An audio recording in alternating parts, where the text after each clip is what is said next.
Welcome to episode 10 of the JC Penni podcast. I'm your host, Sean Fitzgerald. With me is Jerry LeBlanc. I just realized I don't have my typical green light, which is our theme color, apparently. There it is. Welcome, everybody. We are back after a big week of results this past week. There were people who saved their seasons this week. There were people who absolutely missed out on the chance to do so and now are in real trouble. There are people who put themselves in a great position for a bye. There are people who really had an opportunity to get themselves in bye contention and fumbled it. There were a lot of huge results this week, including can someone please go back and find the single season all time, like the best one game, the highest one game score that we've ever had? Because I think 190 is a feat I've never seen.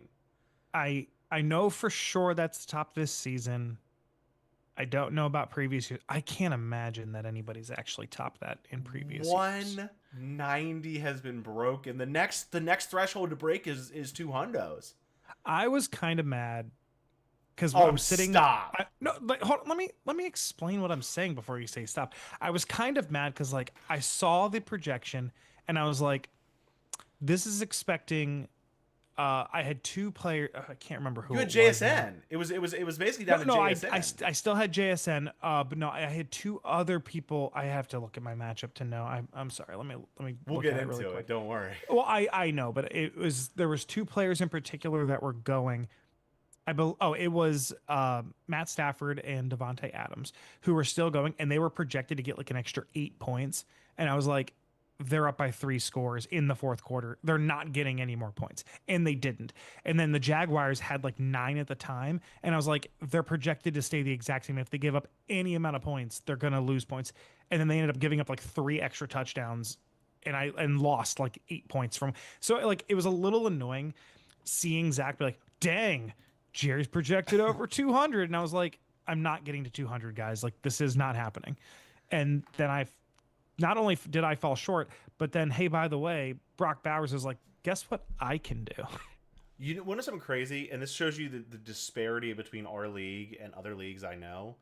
I don't know if we have anyone in the chat right now, but if McMillan's in the chat, he can vouch for this, and Alex could too. In McMillan's league, someone dropped Brock Bowers, and they don't have Fab. So yeah, it's just absolute absurdity. Like, I'm sorry, is this like a 25 team league and they needed to drop somebody to start somebody? It's a 12 team league. Still. Yeah, you don't drop Brock Bowers. Bowers. No, you don't. I think it's a new player, but still, yeah, McMillan in the chat, bunch of idiots. So, oh my God. Yeah, so that we're gonna get into it. Full PPR for one. Oh, Samantha just chimed in on the chat that somebody dropped 199, but it's full PPR. Pretty sure it is 2 quarterback. Actually, I don't know that league is 2 quarterback league actually. So a 1 quarterback league with 199, even full PPR, is still pretty crazy. This season has had some of the biggest booms I've seen in fantasy football in a season I can remember. Like I said, I can't remember anyone breaking 190. Maybe it's done. If it's been done, please someone find it. But 190 is absurd. I don't believe so. I could be wrong, but I don't believe so. Like I said, I know for a fact that it is the top score this season. And the fact that you came close too, it was it's just absurd week of scoring. So let's get into it. Before we do, we got to start with the offer report from last Wednesday because we have some offers that were processed. Window coming out throwing bombs Massive. At Troy Franklin, and to be fair, he had 3 other bids, but Window bet the farm on him. And I don't have a problem with going big. Yeah, your guy. I think the biggest thing I'm surprised about is that he went that big and then didn't start him. Yeah.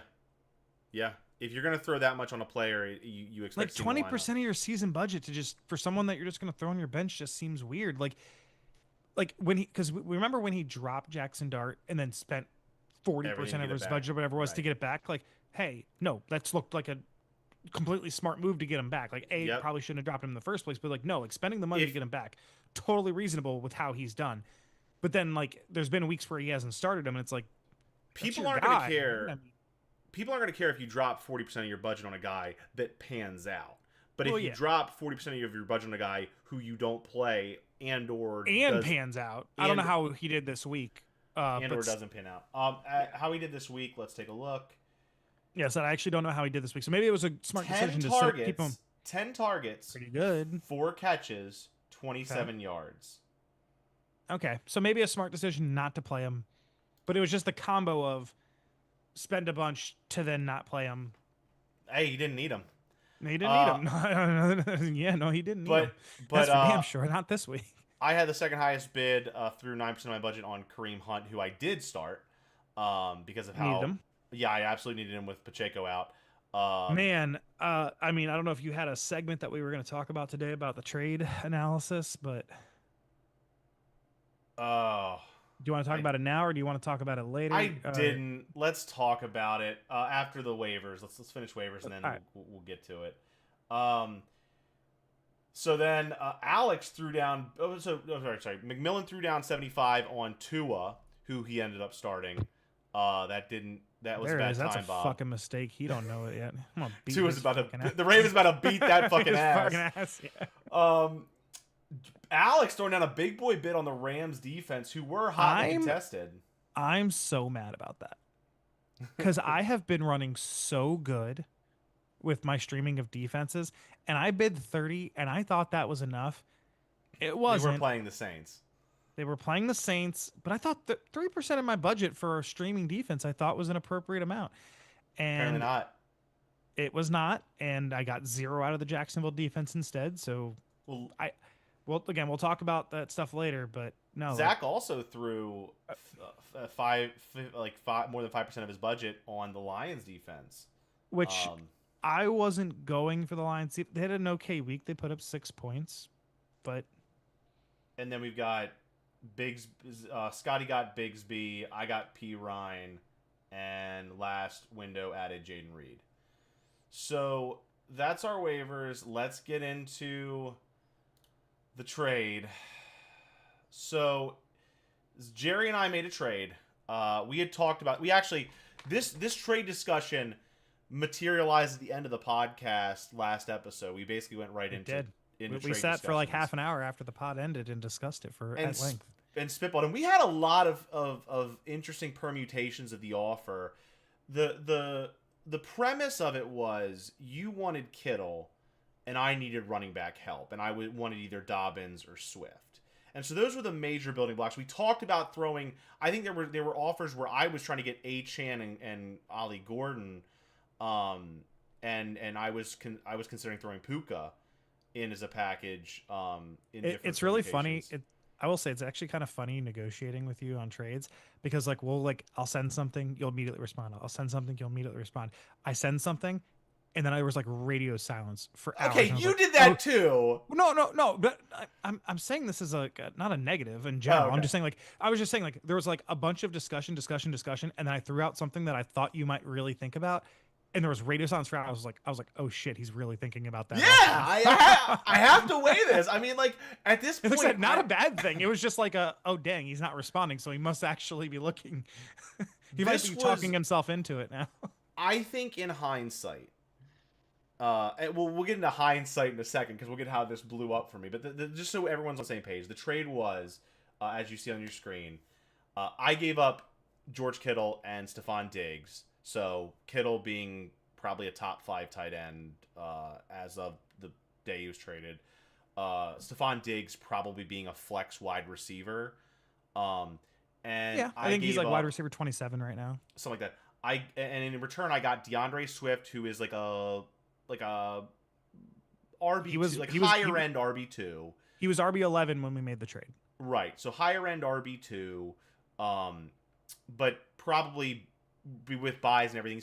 He's an RB2 somewhere in that 10 to 20 range, I would say. I think he's an RB2. And Travis Hunter is at the time of the trade was probably a flex level wide receiver. I would say flex minus, 30. I would say he's probably about 10 spots down from Diggs. I downgraded wide receiver a little bit. Yeah. You get the upgrade at running back. I get the upgrade at tight end, and I downgraded wide receiver a little bit. Yeah, I get a slight upgrade at wide receiver. He was 35, I think, at the time, but he was and also different trends. very clearly Hunter was trending up. So we make this trade on Wednesday at 10:16 at night, at 10:15 at night. And just to be clear about 10:15, just to be clear about the injury status of these players at the time, because it's really important. Kittle healthy, Kittle just coming back finally from that hamstring injury, bye week. Like he's finally healthy and getting targets. Diggs I think it was questionable, but like it was chest injury, no issue of whether he's going to play or not. Expecting he's going to play. DeAndre Swift was questionable with a groin injury, but had the same injury the week before, and he was a DNP previous week. He was a DNP Wednesday, limited Thursday, limited Friday, and then played. So being a DNP Wednesday was not a surprise. Not anything to like concerning or whatever. And I had Monangai too, so it was like I'm covered. But Travis Hunter had no injury designation whatsoever and was like looking actually like he might get a higher target bump this week coming off a bye. Because of Brian Thomas was questionable as well. So like look good at the end of the London game, gets a bye, coming back within 48 hours. Holy fuck, it all got fucked. Like it was like it's like, and nothing can go wrong. Oh no, it all went wrong. Within 24 hours, I think it was the first one was Travis Hunter.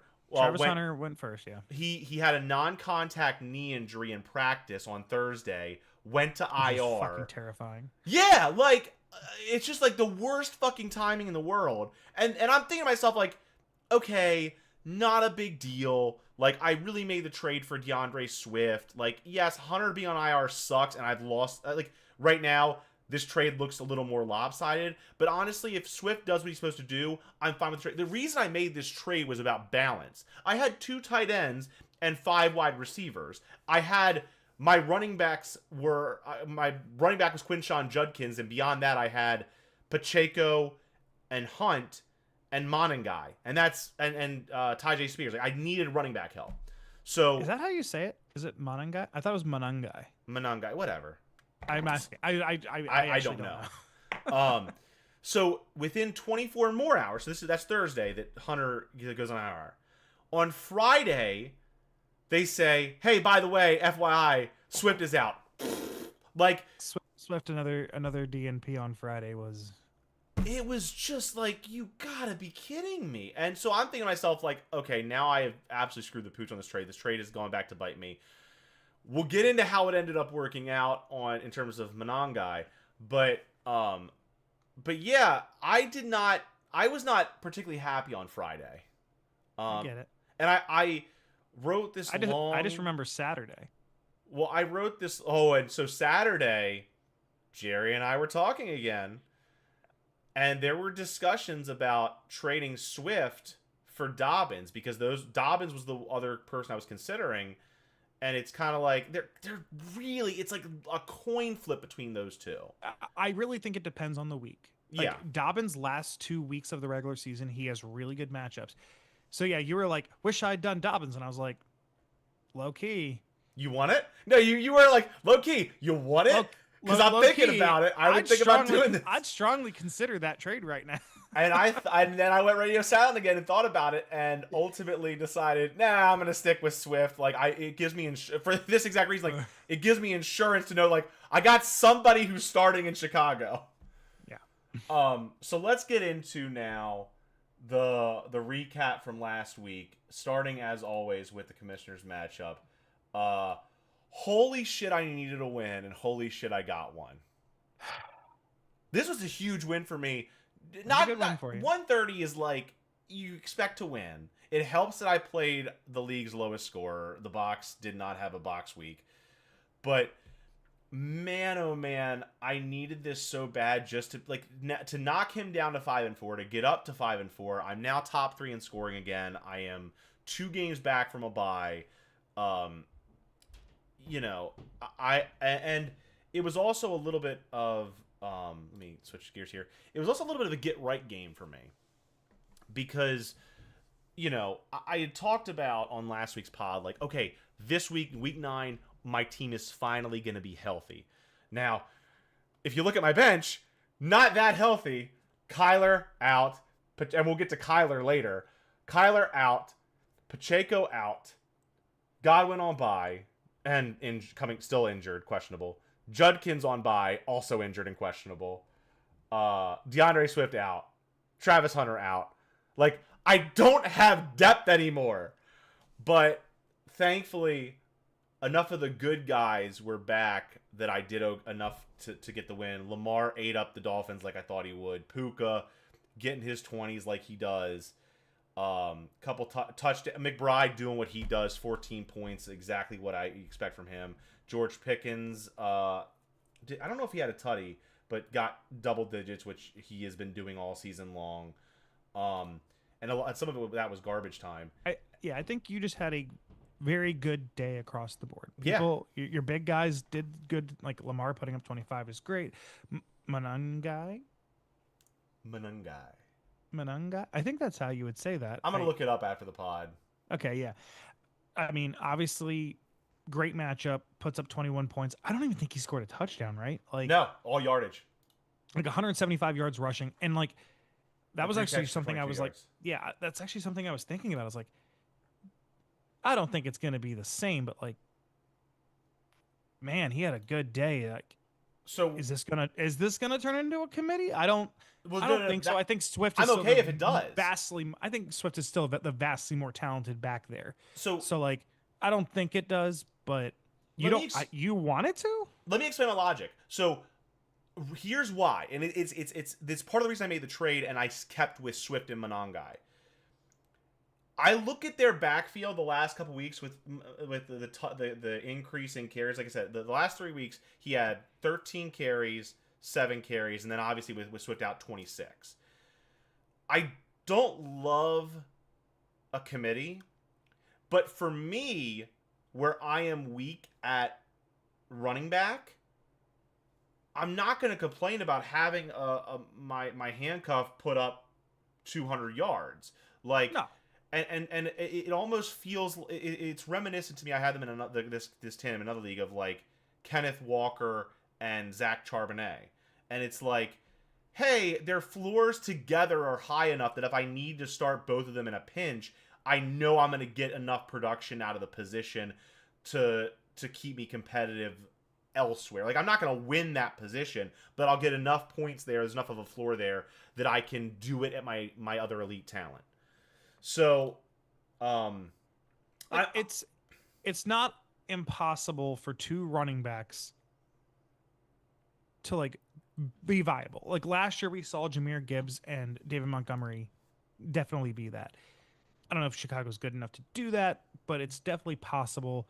I mean, you got to feel good about Monangai after they've been running. I mean, you put up 21 points without scoring a touchdown. Like, yeah, Chicago's been run heavy the last couple weeks. It's their key to success and their key to doing well with Caleb Williams is a great quarterback when he has a great running game that's helping him to stack that box up. So I am all on board with. I own the Chicago backfield, the Kansas City backfield, much bigger on Chicago than Kansas City. But I own Judkins, and like that's my running back position is now much more stable. I am no longer the dynasty. But I was gonna say you might have to change your team name, man. No, I'm still a dynasty, and my tight ends got me there. Just wait for it. Wait till the end of the season. My dynasty hopes are still alive. Until I lose, until I am eliminated, the dynasty still could happen. So, second title in 17 years, dude. If I went back to back, do you see Samantha's message in the chat? The Wheelchair Warriors. Yeah, I know. I mean, it might, dude, but that's why I'm saying I might be a dynasty, because this is exactly how it was last season. Just battling through injury after injury. Dak goes down. Chris Godwin goes down. I'm like, look, I got this. I don't need to worry about it. Chuba Hubbard goes down in the championship. James Conner goes down. I'm starting Wan'Dale Robinson in the championship. Somehow he gets a touchdown, like, and Jacoby Myers. Like, you know, this is my secret sauce is injuries. Are you saying that you are the team of destiny? I'm not saying that. I'm not saying that that's because you clearly are. I'm asking. Because you clearly are. And if there's one thing we know about this podcast, is that calling anyone a team of destiny immediately is like the kiss of death. So here's the thing. Here's how I know that I'm not the team of destiny is every time I've ever won a championship, I back into the playoffs as like with a losing record and then go on a run.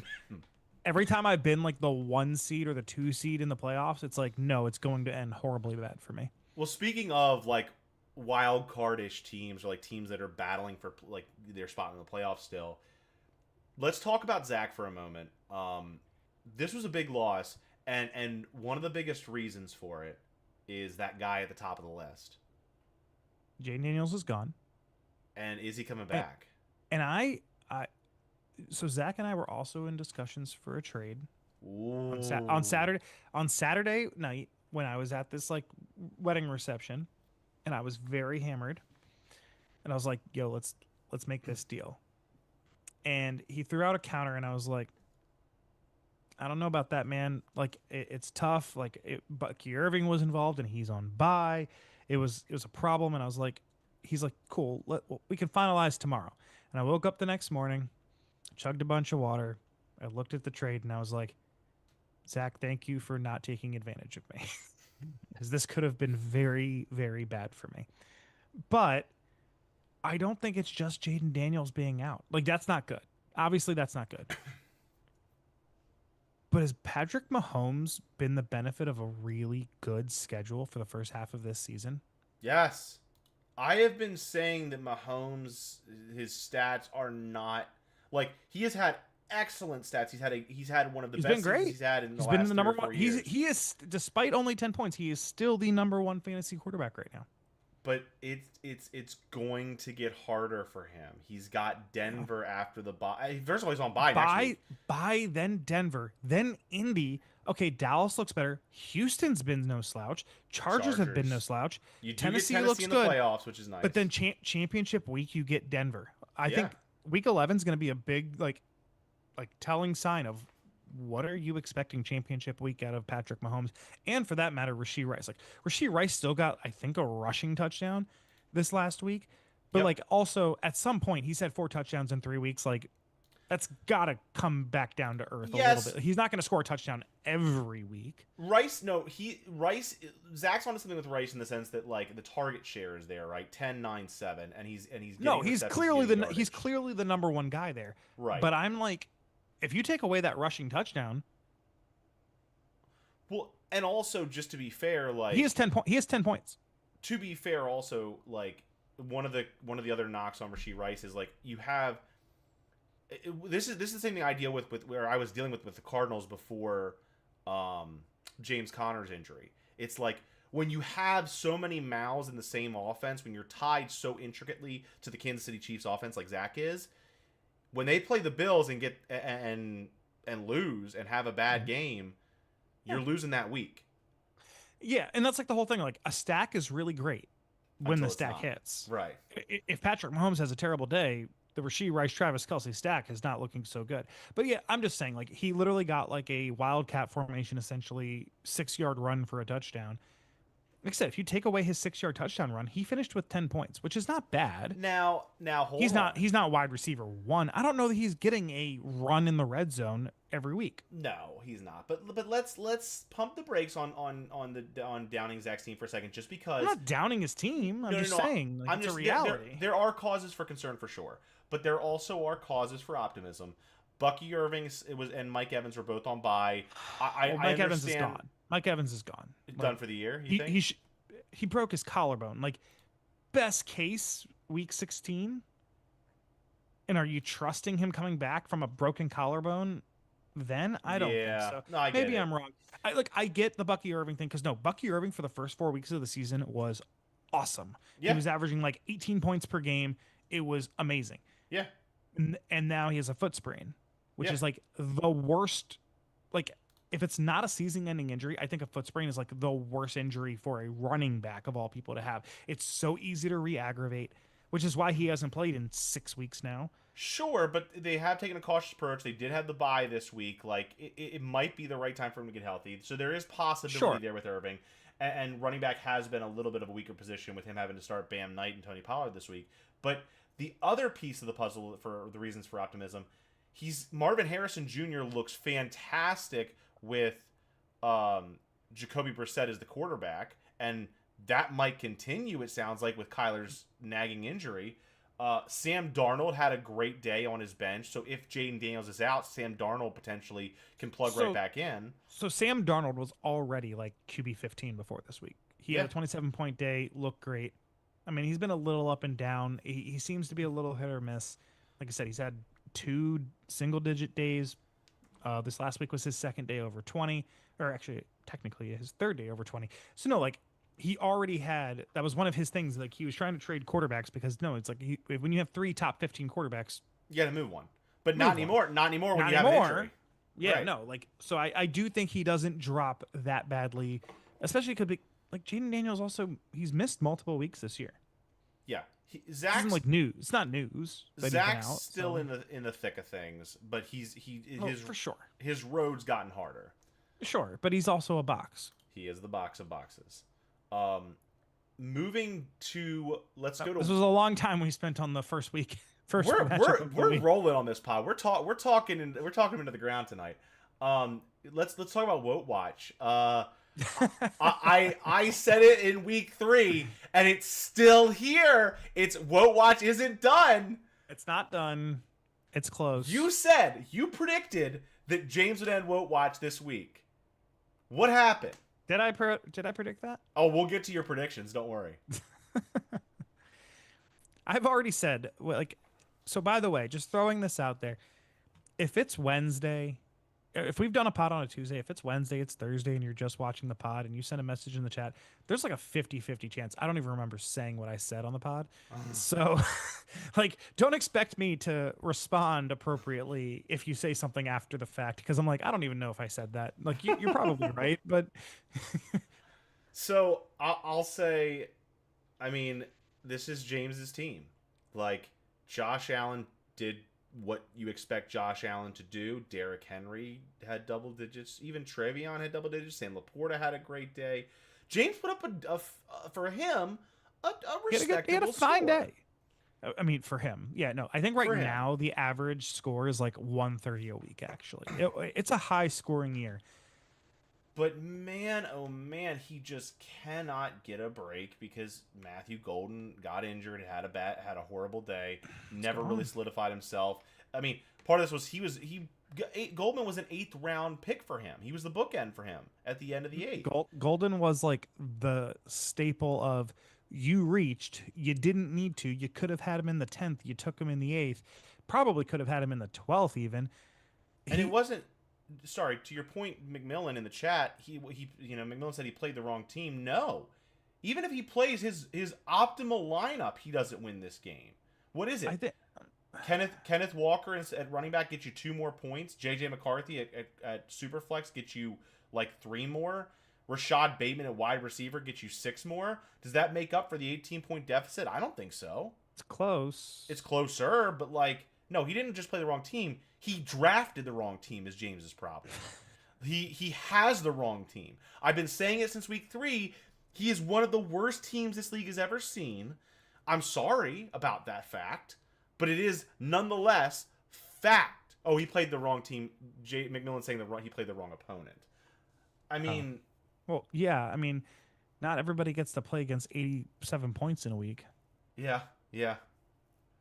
No, that's fair. I mean, McMillan had himself 130. He put up, actually, ironically, you two had all the points, you and Window.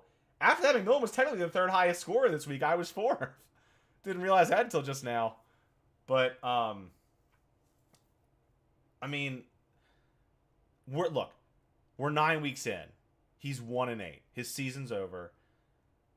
I think technically. Oh, stop it. Let me.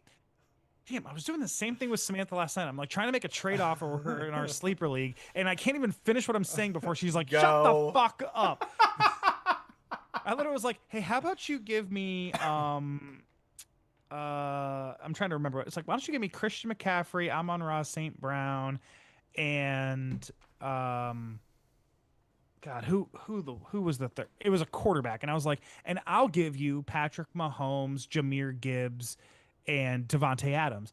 And like, once I got to the end of it, it's like that's not that unreasonable of a trade. But when she heard her best quarterback, her best wide receiver, her best running back, she's like, shut the fuck up right now. I was like, no, hold on. Yeah. McMillan does bring up a good point. James was actually what, sixth in scoring. He didn't this have that week. bad of a week overall. This is true. Again, he put up 115. It's not bad. He could have had like an extra 11 or 12 points if he did the optimal lineup. Oh yeah, and apparently Samantha needs everybody to know that we played each other in our combined league. It's a sleeper league, and she beat me this week. Sorry, bud. Samantha's a box. She's in first in multiple leagues every week. Oh, who should I start? No, I'm done. You're also helping her. But so give yourself some credit. But let's. I mean, what I want to know about James. Before we move to McMillan, I just want to ask about James's team. You keep saying every week he's gonna end Woat Watch. You keep saying every week he will end Woat Watch at some point. One more win is all he needs to end Woat Watch. He's only got 5 weeks to do it. Like I've said this the last week or two. Is as that number of weeks ticks down, and as he continues to lose games, if he loses, let's say he loses the next. You also know it's only Woat Watch. If he actually, am I wrong about that? If he loses, but I'm just saying, if the year that was it Taylor Horn 111-1, if he loses, God rest his soul. When he went 111-1. Did he come in last that year? Yes, he did. Okay. Yes. So officially to be the worst, he would need to finish 1-12 or 1-13. He would need to finish 1-13 and then go on to lose both. Yes. I get it, but no. Let me be clear. If he goes 1-13, my point is proven. He is the woat in the sense of the worst regular season record. I understand we can talk about he can still redeem his season by not being the Sacco. But I said in week 3 he has a chance to have the worst regular season of all time. He hasn't refuted my point yet, and he's had ample opportunity to do so. So James, you got 5 weeks. I know you're not watching the pod. He's been inches away multiple times. At a certain point, you got to close the deal. I'm just saying, you look at his season so far. Okay, I think he was 4th in points scored in week 1. He put up 123 points in week 1. He would have beat me in week 1, by the way. Week 1 was his best week. It has been his best week. You are correct. And then he gets a win with 95, which is bullshit. He shouldn't have gotten a win. Yeah. But 115 is not a bad week. He could have gotten a win last week. You can make a case he should be over. He should be winless. You can make a case. Sure, you can make a case for that. I don't know. Maybe he should have won in week 2 against Brad. I don't know. But we'll get to Brad's team in just a second. Let's get to McMillan. I was kidding. Also, he put up 46 points in week 2. So McMillan, big win without the big buck stack. There is some interesting news with McMillan. Rashid Shaheed traded out of New Orleans. I think that's huge. Actually, I was kind of annoyed as I'm like looking at it. It's like they have JSN as a JSN owner. Yeah, that Horton just scored 2 touchdowns. They have Cooper Kupp. Why do you need more targets? Why do you need need this wide receiver? Like, I didn't like it. I didn't like the idea. As an Olave owner, I'm not too mad about it. Maybe. I don't know. As a any player of the Saints owner, I'd drop that player and pick up somebody else. Olave's been solid, man. He's been surprising. He's been a flex wide receiver. That's all I needed out of him. No, McMillan had himself a good day. Goff, Moore, Jamar Chase, getting a win with both Baker and Emeka Egbuka on his bench is very solid. Well, and especially, I mean, it wasn't looking good Thursday night for McMillan. He started the Dolphins stack of Tua and Malik Washington. He dropped big money on Malik Washington way back. And Malik had one of his better days of the season, which is 5.6. That still isn't anything. Tua had less than 10, had a horrible day. Thankfully, he also was smart enough to start the Ravens defense against them, which got 15 points. But I always wonder, what do you do when your in this situation, one of your quarterbacks are playing your defense? I don't know. Hope for picks, kickoff returns and punt returns for touchdowns. Any kind of defensive touchdown you just want tutties. Like, that's the secret sauce of fantasy football, right? You just want tutties. Yeah. But gotta feel bad about where Chuba Hubbard sits. We'll talk also about Windows team in just a minute because I was Yeah, definitely going to bring that up. So who's next? Hubbard Let's and go to. Dowdle. Next matchup is Jason Smith and Alex, and let's talk about Jason Smith first. This is as close to a bat. I mean, he's still in it. He's only 3-6. He is the playoff seeds are 2 games ahead of him at 5-4, but there's a log jam there. There's only 5 weeks of the season left, and the worst part is he's what, ninth in scoring. I think it's like, bro, this was your opportunity. Your opponent put up 118. This was your chance to get right back into the thick of things. Be 1 game out of playoff contention with how low you are in scoring. It's really that would have affected he's effectively 3 games out now with 5 games to go with how low he is in points, unless he can have some booming weeks the rest of the way through.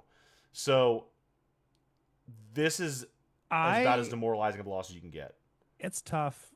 I haven't explicitly run the numbers, but him and I were in deep talks on another trade for last week, and it would have given him more points. I know that for sure. I don't know if it would have been enough to get him a win.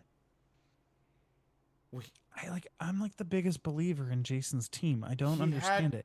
He has the players, man. Like Yeah. I like his team, and just they never seem to put it all together in 1 week. I don't know, man. I don't know. I don't know what to say about Jason's team. I want Alex to lose so bad so that I'm just in sole possession of first, and just Alex just keeps hanging around, hanging around. Well, it always helps when you can play someone who scores under 100. But like, Yeah. Alex also got help from Justin Herbert. He got some help from Josh Jacobs. I said Jalen Waddle was going to be solid. He was. It's like Michael Pittman. you're fifth in points scored, and you get a win by 20 fucking points. Like, Yep. must be nice. Well, and they both had similar bye issues, like Garrett Wilson and Brees Hall both on bye. But like to get a win with Jahmyr Gibbs having what I would argue is going to be his worst week of the season. Yeah. Like 4.3 points. Like shit. Like Yeah. Yeah, no, it is his worst week of the season, and certainly likely to be. It's a huge win for Alex. It's as I would say it's a bigger loss for Jason than it is it is a win for Alex. But like, oh yeah, because even with a loss, Alex is still in second. Yeah, and he's two games clear of the pack now with 5 games to go. He is in great bye position. It's funny. I looked at the schedule. I want to actually just really quickly talk about. One of these, maybe not. I didn't prepare it for this week, but I can go to it really quick, just so we're all clear. I know the next 5 weeks of the season, my matchups are, I'm pretty sure, all above 500. It's Brad this week, Scotty, Alex. No, sorry, then I get Jason Smith, and then it's you.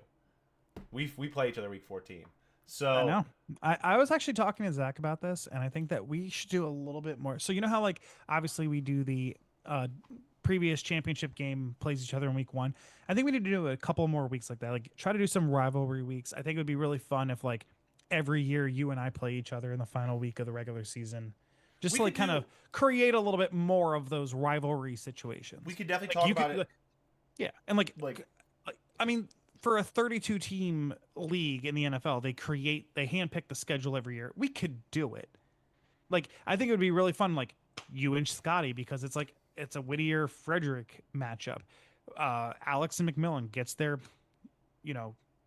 Hagerstown matchup. You know, one thing I've talked about doing, I think I mentioned this to Brad a week or two ago, is I want to create like a circle chart, right? I don't know if you ever seen like the charts. Like you're an Office fan, so like yeah, they have had charts for the Office before where it's like it's a circle with every character on the outside, and it has links that say like how often they're on the screen together. So I want to do that, but instead of that, like the links between the 10 of us are the names of our matchups. So we obviously have like you and I are the pod bowl. James and I are the lawyer bowl.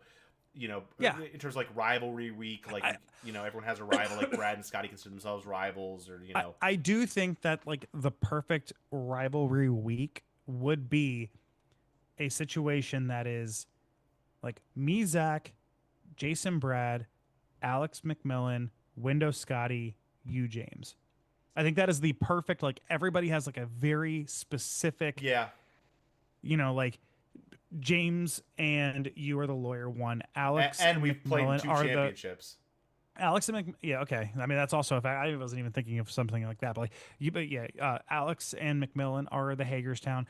Window and Scotty live together. Me and Zach live together. Like, there's like this very Brad and Jason, distinct. yeah. Brad and Jason are the Nova like Reston area people from like the OGs because like I know Zach's out there now, but he wasn't originally. It was them at the start. Yeah, And I'm kind of in that Nova realm now, but I'm still in more closer to the DC area. But still, right. you get what I'm saying. No, totally agree with you. So let's finish up I think we have two matchups left to cover. Um, Yeah, we're taking our time today. we're getting in detail. This is important. We're getting close to the end of the regular season here. It's gonna be big. So your matchup 187, huge week.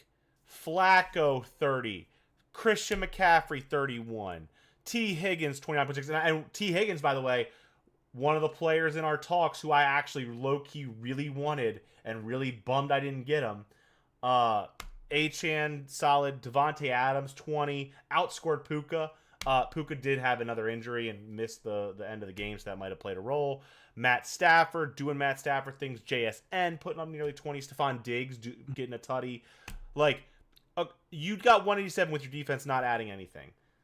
How good do you? And George Kittle, the lone downer. Sorry, bud, with less than 5, but still, like, I think target share was there. Like, I think he has upside.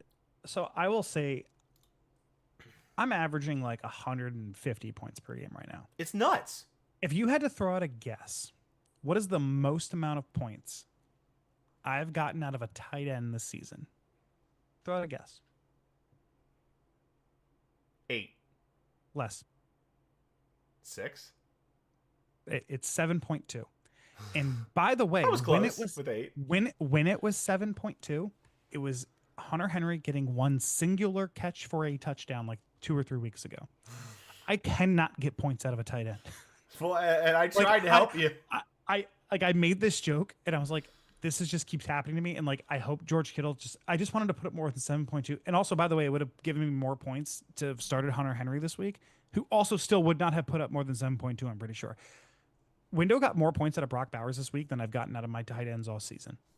I'm averaging like 4 points per game out of my tight ends. I'm not kidding. So it's gonna get better with Kittle. You're gonna have a couple good weeks. I expect it to get better with Kittle, and I also think like I at least feel good enough about Kittle that I'm gonna throw him in there regardless. Even if he has another 4.9 day, like I don't feel bad because I know Kittle is a talent-wise top 5 tight end in the league, so it's fine. And I've been saying for 3 weeks now, like at some point my luck with defenses is going to run out. I can't just keep streaming defenses and getting 13 points per game. Like that's going to end at some point. It happened this week. Luckily, it was in a week where I had everybody else on my roster go off. Yeah, like I'm not complaining. I'm really not. So I'm just pointing out things that I think are funny on my roster right now. The real question is, and by the way, let me just say, we talked about the Dobbins' potential for a trade earlier. He did have 15 carries, but only 60 yards, 1 catch for -2 yards. Not a great day for him.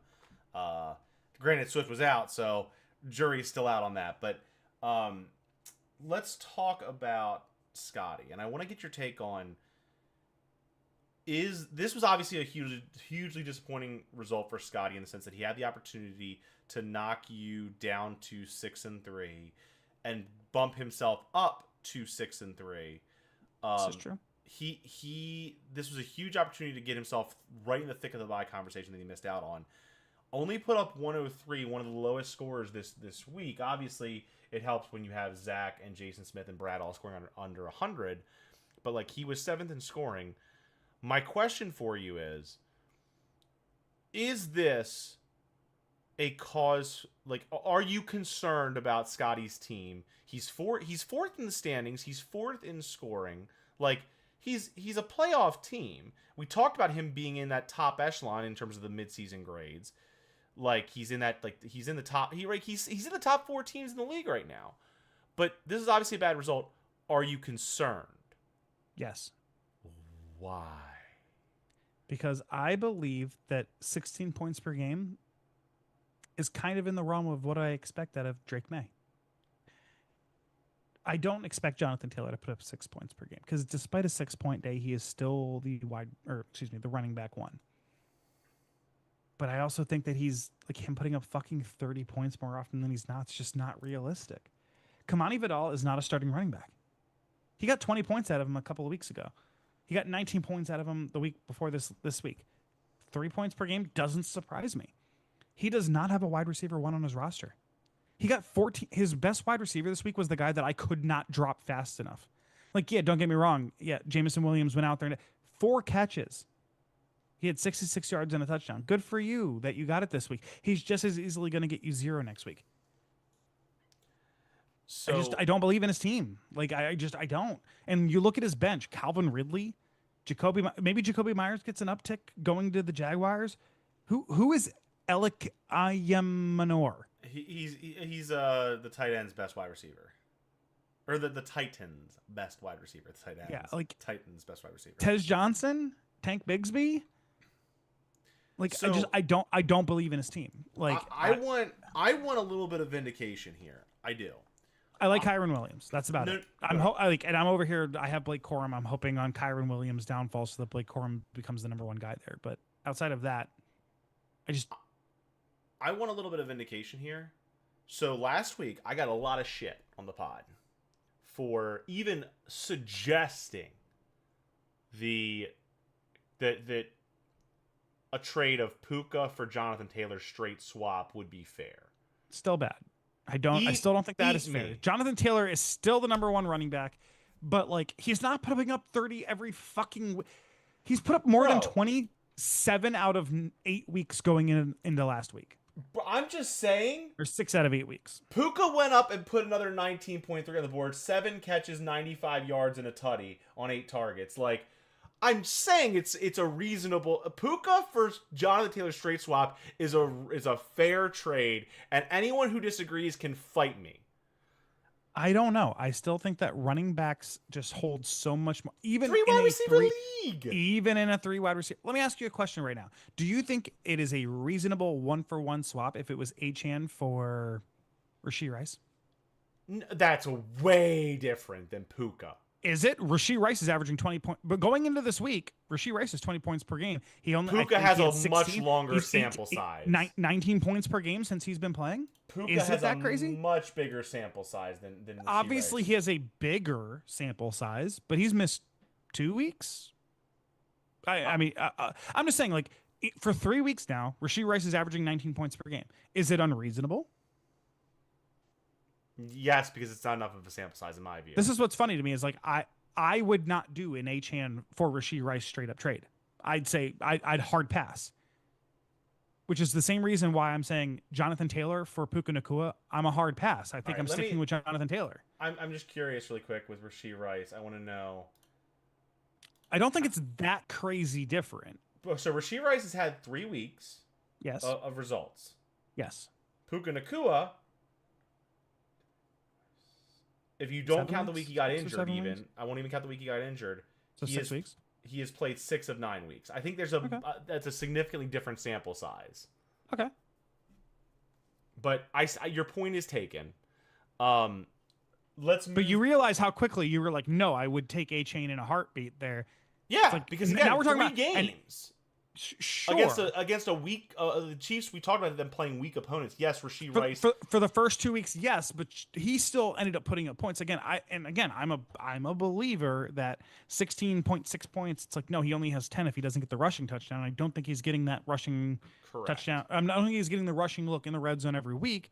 I'm just saying in general that I think I still value running backs more than wide receivers in a 3 wide receiver league. Get the lack of positional depth. I do think Puka, like, if you ask me where is Rashee Rice right now in terms of, like, rest of season rankings, I would put him as a wide receiver too. That's why I would make the trade. Like, I'd put him as a higher end wide receiver too. I would put Puka. We got an updated comment in the chat here. Is ETN and Pearsall enough for Pickens? That's a really interesting question. Do you want to take the first stab? You want me to? I feel like it's always a little weird when it's a 2-for-1. I, like, and I'm also like I mean, I if also need to. We CD also Lamb, need to if know. CD Lamb's not playing, Pat, can you obvious give us yes. a little more detail in terms of like your league settings, just to give us a better sense? I'm just curious. Like, is it half point PPR? Is it and any other weird? Let us know about whether it's any kind of PPR settings and whether or not there's any kind of weird variations in like roster composition, and then I can give you kind of a more accurate answer. Sorry, I At a didn't mean to first get cut glance, off. yeah, no, at a first glance, I think the answer here is yes, that's enough. But I'm also in this thing like, if CD Lamb wasn't like when CD Lamb was out, I don't even know that I'd do that deal. Like George Pickens was like wide receiver 1 Yeah, quality, like I literally top, like the top wide receiver when CD Lamb was out.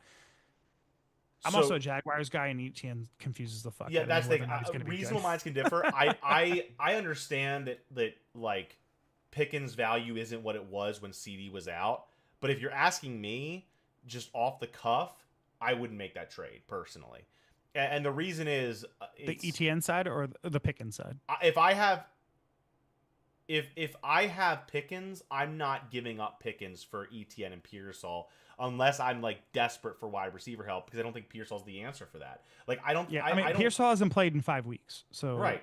it's tough to say like what it's going to be. I mean, he looked good at the beginning of the season. I think he was averaging like Sure. 12 points per game for the first like 4 weeks. I'm trying to But find who's got Pearsall in our league to just see his stats. I think it's Alex. Let's see. Pretty sure it's Alex. Yep, you got it. Yeah, I mean, target share was there 7, 6, 11, and 5 at the start of the year. He had it. He put up 12, 7, 15, and 6. Like, there's still no Ayuk there. I mean, I guess don't get me wrong. As somebody who in our league owns Christian McCaffrey, I love the 30 touches per game. I don't think that's sustainable. At some point, they're gonna have to throw to somebody that's not that's not Christian McCaffrey. The real reason why I wouldn't want to make that trade though is just like Pickens' target share is like I think it's been 3 out of 9 weeks where he hasn't had at least 9 targets.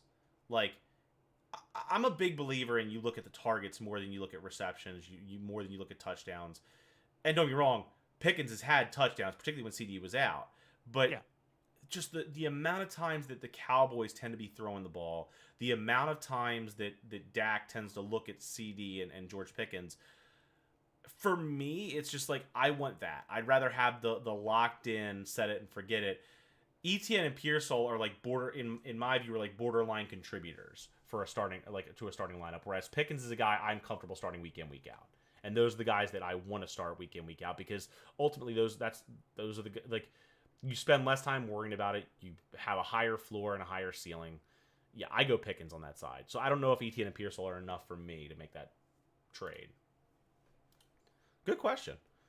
Yeah, no, like I said, whether or not it's like full PPR or not also makes a difference. Like ETN, with no Tank Bigsby, like I think ETN's also like a bigger upgrade. I think it's enough.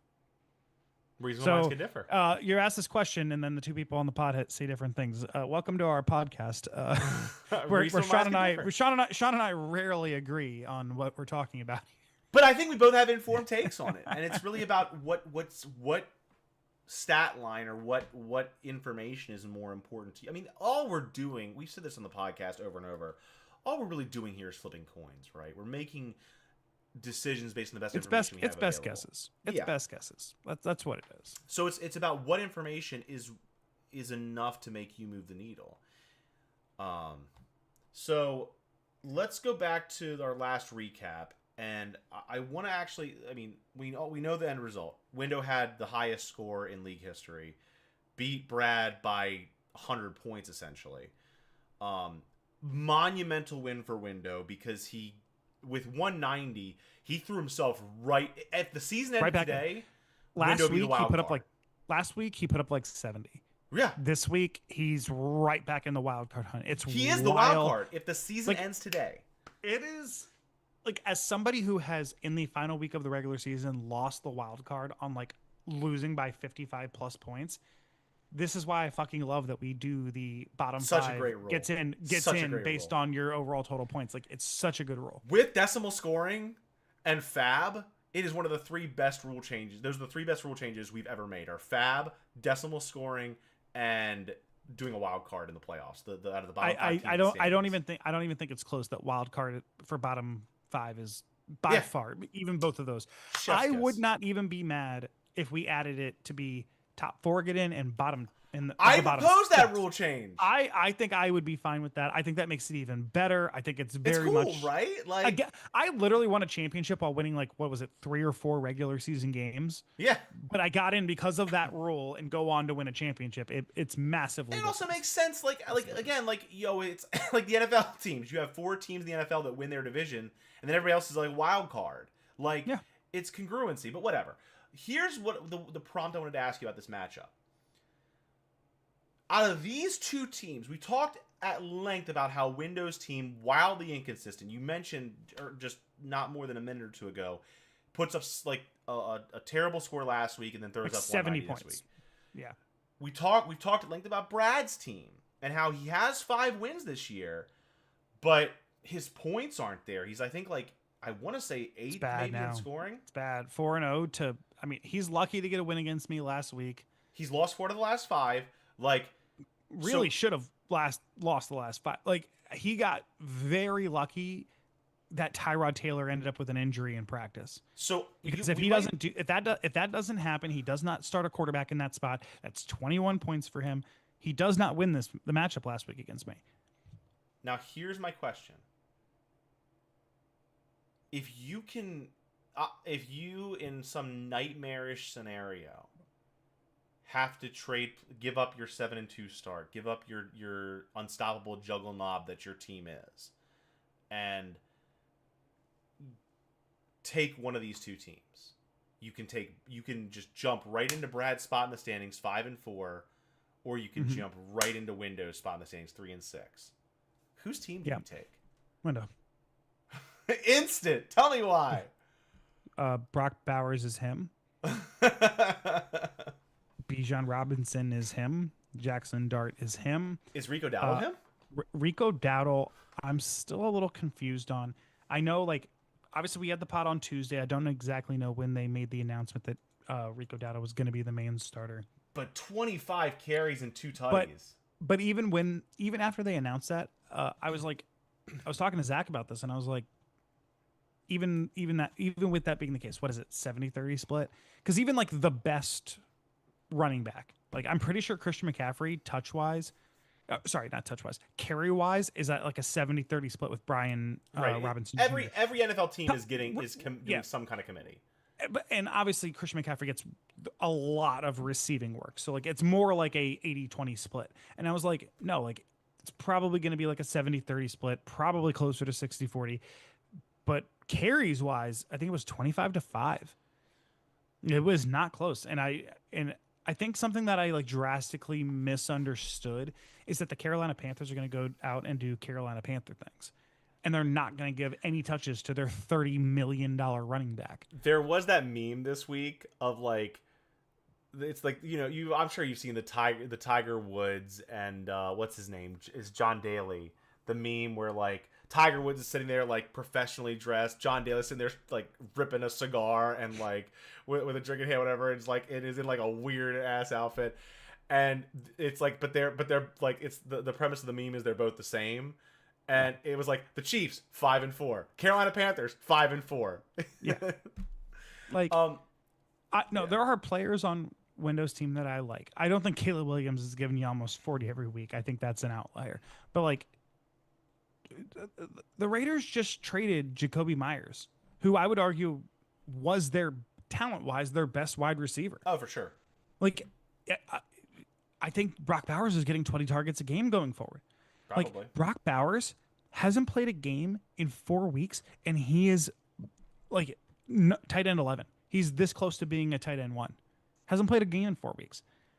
Bijan Robinson, the talent is undeniable. Rico Dowdle, I don't believe it's sustainable. For the same reason I was just saying Christian McCaffrey getting like 30 touches last week is not sustainable. I don't think it's sustainable for Rico Dowdle. So like, Oh, by the way, his wide receivers are questionable because like no, Justin Jefferson. I'm just about to say like Justin Jefferson, he made the big trade for and is giving him like 10 points per game. Like he's not bad, but he's not like Justin. It's not the Justin Jefferson that's going to give you 20 points every single week like you would have expected in previous seasons. He's more just this season. He's averaging 12 points per game, right? I mean, that's just so there's obviously some he gave up Kyren Williams for him, and like now that he has Bijan and Rico Dowdle, it's like hell not yeah, big of a good trade to balance your roster. Sure. Wandale I also don't believe been, I don't believe in Rondale Robinson. He's been deceptively solid. Rondale Robinson. No, he's been fine. Again, he's averaging 10 points per game. It's good. Flex wide receiver. I mean, he's fine. Here's the thing, right? Like I don't believe in Zay Flowers because I just don't believe in Baltimore pass catchers that aren't, a tight end. Maybe Window runs the dynasty formation and does double tight ends here. Like maybe he does. You got Dalton Kincaid, you got Brock Bowers. I don't know. I'm just saying, like, I agree with you, but there's one. You also have been talking exclusively about Window's team and not about Brad. I have. Oh no, I'm gonna get to Brad's team in a minute because I'm gonna fucking rant. I'm gonna be pissed off. It's gonna be a problem. Well, do you want me to do that now, or should I wait a couple minutes for you to talk? Yeah, let me just highlight one thing, and then I want to get your take. I mean, we could talk about. I'm sure you're gonna. I'm guessing you're gonna talk about Brock Purdy. So I just wanted to talk about one of the biggest issues with Brad's team right now after this week, which is unfortunately Tucker Kraft, done for the year, and arguably one of Brad's top three players, like Saquon, Sun God, and Tucker Kraft were probably his three best players on paper. Maybe I guess Drake London you could make a case for, especially after the 34-point performance. But like clearly Tucker Kraft, one of his best elite weapons, is now gone. You don't have, because you were starting Tucker Kraft and because of all the injury issues you've had and because you haven't dropped anybody and because you've been reluctant to make transactions, you don't have anybody else at tight end right now. You're gonna have to get someone off the waiver wire. You were counting on that to buoy that to boost your floor and give yourself, a fighting shot week in, week out. Now one of your positions of strength is turned to a position of liability. Minnesota's running game doesn't look like what it used to be. I understand Saquon was on bye, so he was always in an uphill battle this week. Same with Devontae Smith, but it's a bad time, Bob, for Brad's team. So I'll let you go now. And I'm guessing you're talking about Brock Purdy. A part of it is Brock Purdy. Like, as much as I sat here and just like kind of said like I have a lot of questions and concerns about Windows team, but I'm like, what was the first thing I said about Windows team? Jackson Dart is him. Bijan Robinson is him. Brock Bowers is him. I mean, I guess Rico Dowdle's him. I didn't think it was going to be the case, but that's where he is. And then there's a bunch of concerns. Who is him on his roster? Saquon Barkley just had his best game. Sorry, okay, I'm gonna get to it, but yeah, like Saquon Barkley has had his best game. I understand he was just on bye, and is not an RB1. Sun God is him. Sun God is very, very good. Don't get me wrong. Drake London? Drake London just had a great game. Wide receiver 1 right now. The wide receiver 8, but like he is a wide receiver. After a 34-point day, like if you have to put up a 34-point day and you're not top 5. But to be fair, it gives me concern. In his last, he had an ice bagel. I don't know if he was he injured in week 8? I don't know. He had an ice bagel. He did not play in week 8. Okay, so in his last 4 performances, he's had 21, 26, 6, and then 34. Sure, but when I look at his full season, he's given you 9, 4, 8, 21, 26 looks great. 6 doesn't play, and then 34. He's not scoring 3 touchdowns every week. Like this 34. Yeah. Anytime somebody puts up a 30 burger, it's an outlier. Let's be real. Yeah. Like people just don't do it. Tucker Kraft done for the season. Rome Odunze, that is like the biggest question mark I can possibly hit. And Samantha actually put it in the. How does your team put up 50 points and you don't have a catch? 3 as targets. The number 1 wide receiver. 3 targets. I mean, I get there was a play where he essentially dropped a touchdown pass, How do you not have a catch in a game where your team puts up 50 47. points? Right. It's nuts. Tucker Kraft done for the year. Aaron Jones, like I mean, he had an okay week actually after missing 5 weeks and then not having a good week. He put up 10 points, like 11 points, like not bad. You know how many carries Alvin Kamara has had in the last 2 weeks? Alvin Kamara is cooked. He's done. It's over. He does not play the game. I think he fumbled last week, and after that, I think he had one, not even carry the rest of the game. I think he had one snap the rest of the game. Like, Alvin Kamara's cooked. Justin Fields, he put up 20 points the last time he played, and that looks great, but they wanted to bench him. Yeah. like they don't believe he contributes to winning. I don't know what to do with Brad's team, and then we can just. I'm gonna now talk about the fact that I've talked to I've talked to Brad on multiple occasions about, hey, it's last minute, you're throwing people in. Hey, this is now prior to this week. He had 2 weeks where he did not start somebody, and it was the same kind of answer of, well, I have a bunch of nagging injuries. I don't want to drop any of my players. I don't want to have to do that. And totally reasonable. I get it. I think 1 week it was a tight end. The other week it was like that weird situation where he had Aaron Jones in his IR. Okay, that type of shit happens. Probably shouldn't, but still fine. This week, starting Brock Purdy, who did not play in the game, and it was announced the day before that he was not going to start. Technically, he wasn't out. But they said, no, Mac Jones is starting. Brock Purdy, if he is going to play at all, is going to serve in a backup role. Left him in. He then was ruled out. Did not play, obviously. And it'd be one thing if it was in your quarterback spot. No, it was in your flex spot. It was in your super flex. You could have started anybody here. And don't get me wrong, obviously you weren't winning against Window. He put up 192 points this week. You weren't going to win, but like you can't start a person who's not playing. Come on. It's not hard to set a lineup. Like this is why I was getting so frustrated with James when it's like, hey, by the way, it's Sunday at 2 p.m. Set your fucking lineup. Do it on Thursday. Like, and this is also like it's not a good look when Brad has now, only done one ad drop the entire year. Your team is not good enough to have only done one ad drop the entire year. I would make an argument that I have had the best draft of anybody in the league. And I think I've done 20 ad drops this year. Like, it's just, you're better than this. I know you're better than this. We had so much faith in your team after 2 or 3 weeks. Like, you have good players. You just got to set your lineup and do ad drops appropriately. I have ranted. Tell me your thoughts on my way too long of a rant. I don't disagree with anything you've said. I do think, I understand. I mean, look, I'm going through injury hell too. And I understand the idea of like, I don't want to drop a player who might have value just because they're injured for a couple weeks. I also can say I would have, and your point's well taken about like he could have played any offensive player in that spot.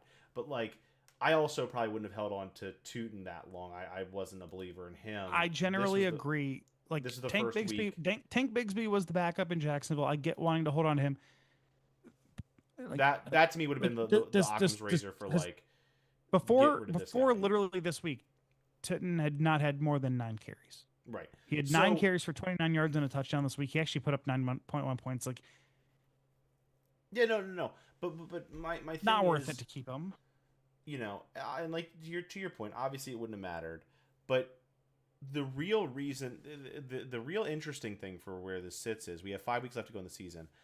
Brad is 8th in scoring. I'm actually looking at this is as good a time as any. We pretty much talked about every matchup. Let's go to the standings for a moment.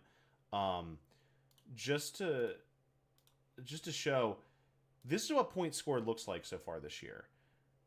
Brad's in 8th, but as far as like the bottom 5 teams in the wild card standings, which are Brad, McMillan, Window, Jason Smith, and James, he's 80 points back. But these benched players of not putting someone in those spots, any players can get you 5 to 10. likely any offensive player is going to it might get you 5 to 10 on just an average performance. It's a death by a thousand cuts thing, right? Like Yeah.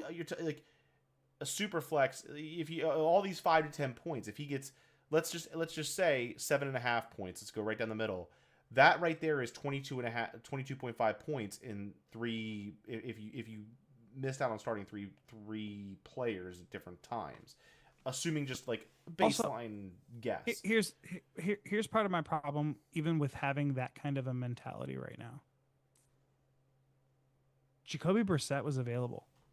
Oh, Jacoby Brissett put up almost 25 points. Well, that I'm just saying on a baseline level, like it's I know, cuts, but like I get there's what you're potential saying. It could be much worse. You're right. But like Brad's not dumb.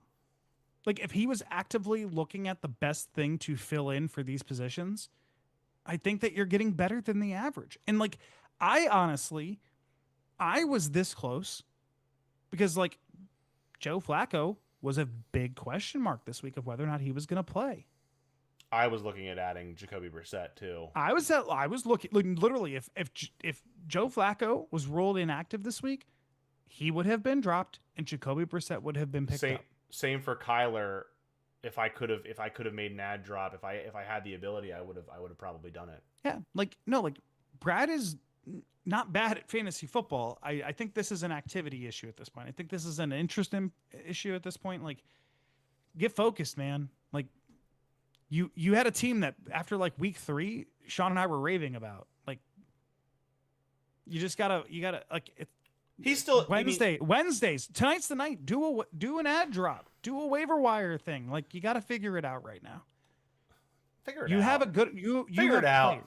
Yeah, figure it out. You have players. You have good players. You just need to piece it all together. And again, I know you aren't winning this week, but like points scored matters, especially when you lose, like you said, 4 out of 5 games.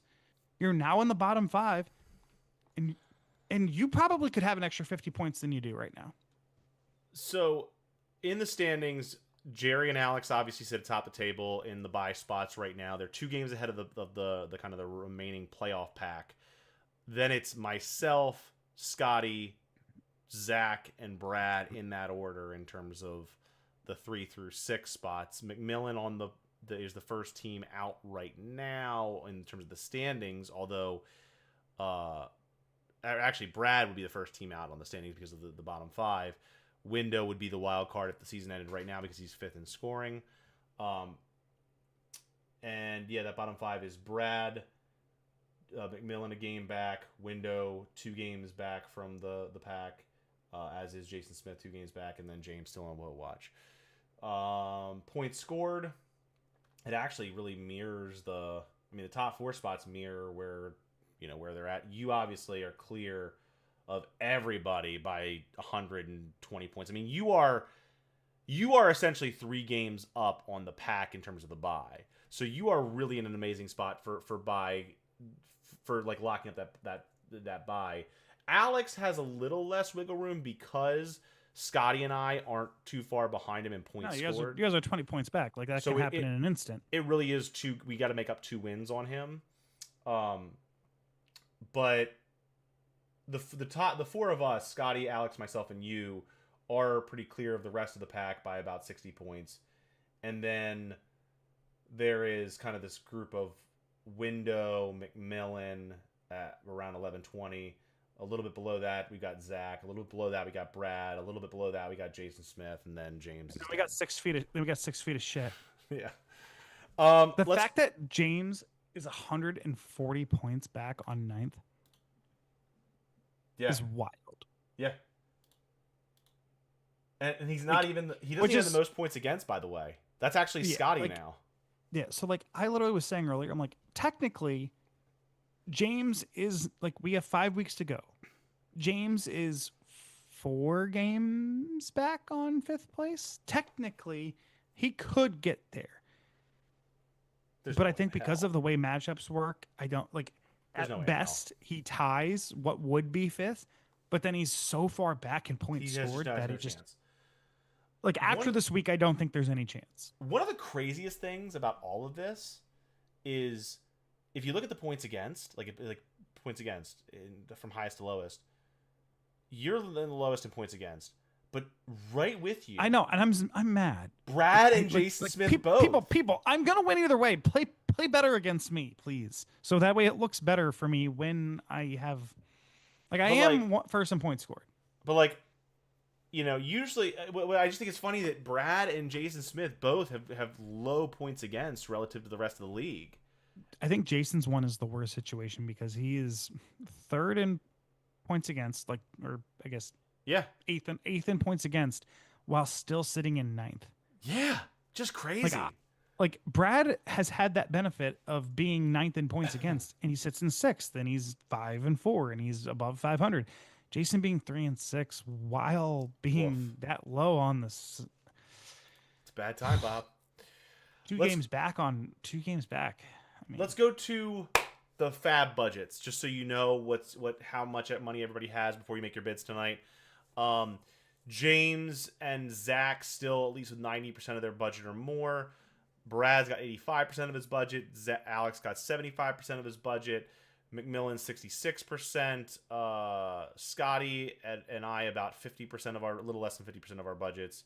Jerry, you got 37, and Jason Smith has 18, and Window less than he has 100% of his or 10% of his budget. Sorry, left. James, you're in last. You have no business having this much of your budget. Spend it before you lose. You got 5 weeks left. Spend it to avoid Wote Watch. All right, let's get into prediction accuracy. Oops. Let me turn off the big cam. So, here are our prediction accuracies. How we did last week. I went 4 for 5. Got every matchup, put my own right. You went 1 for 5 because we disagreed on every matchup. You only got my matchup right. You're welcome. You're welcome. So, what's funny is our records right now in Pick'em are palindromes. I am 26-19. You are 19-26 out of a possible 45. So I'm still sitting above 50%. Still a strong record. You're 7 games. You are 7 picks back from me. And we only have what? This is bullshit because now, I literally, if I just pick myself to win every week. Yeah, I've told you this for weeks, but you don't listen to me. But we have, so in the regular season, we have what? 10, 11, 12, 13, 14, 5 times 5 is 25. So we have 25 picks in the regular season. And then just doing quick math, playoffs, there'll still be 5 matchups in week 1. So that's 30. 3 in week 2 of the playoffs, so 33, and 1 in week 3. So there's 34 matchups left, and you're 7 games back. You got to start making a move here in Pick'em. Lastly, just some updates on the top 3, bottom 3 predictions that we made. Jason Smith, we both appear to have gotten wrong in the top 3, bottom 3. He still could turn it around. He's still not dead yet, but he is in 9th in both record and points. We both... The moral of the story, we both need to pick each other on the top 3, bottom 3. We need to pick each other for top 3 because that is our correct pick for each of us. I still believe in Jason. I do too, but I'm top 3 in record. I'm 3rd in record and points. You're 1st in record and points. We picked each other. Looking at bottom 3, we both nailed James. Window now out of the bottom 3 status. Looks like you might have been wrong about Alex, given that he is 7-2. Fuck him. He's bad. So with that, now we get into our predictions for week 10. And this is a big week of match. I mean, every week is big when you get close to the end of the regular season. But, like, Brad and I is the first one, and it's a battle of 5 and 4s. And we talked about the reasons why Brad is really in a rough state. Obviously, this projection of me... Right now, I'm only a 6-point projected favorite because of Kyler. I'm going to make a move. I mean, I can fix this real quick. Okay, it's fixed. Just for giggles here. I might make a move on the waiver wire. We'll see. But, yeah, right now I'm projected as a 21.5-point favorite. But obviously he doesn't have a tight end in, so that's going to come down some. And obviously tonight... Brad should drop Tucker Kraft and add a new tight end tonight. tomorrow morning Correct. at 3 a.m. or whatever the fuck time it happens. Correct. There's no reason to keep Tucker Kraft. He is confirmed. If I wake up tomorrow morning and he still has Tucker Kraft on his lineup, I'm gonna lose my shit. There's no reason. Actually, he tore his ACL. Yeah, it's he's season done ending. for. He's technically on IR, but it's a formality. No, I was looking at it. It's he's on for the year. It's already confirmed. He tore his ACL. He is done for the year. He is on IR. He should not be on his roster at 7 a.m. tomorrow morning. Pick up a different tight end. I don't even care who it is, because no matter what tight end you pick up, it is going to make this somewhere near a coin flip, because between it's only a 6.5 point favor right now. No, it's 21 because I didn't have I had Kyler who was out, who I fixed now, but Saquon is also going to come back into Brad's Saquon's going to go into that lineup, obviously. Which is going to add some. Justin Fields might come back in. Devontae Smith might come back in. So, like, there are moves Brad can make. It is going to be the projection is going to be close. I'm probably like a 5 to 10 point favorite in projections for what little that matters. But like I said, huge week. One of these teams is going to be 6-4. One of these teams is going to be 5-5, and I think it's much more important with where we sit in the wild card standings for Brad to win this matchup, given our different relative positions in the wild card. So you want to predict first, or do you want me to? Oh, sorry, the screen hasn't changed. That's my fault. Now we're back. I forgot to change the scene. Apologies. Thanks for helping me, McMillan. So my question is, who you got?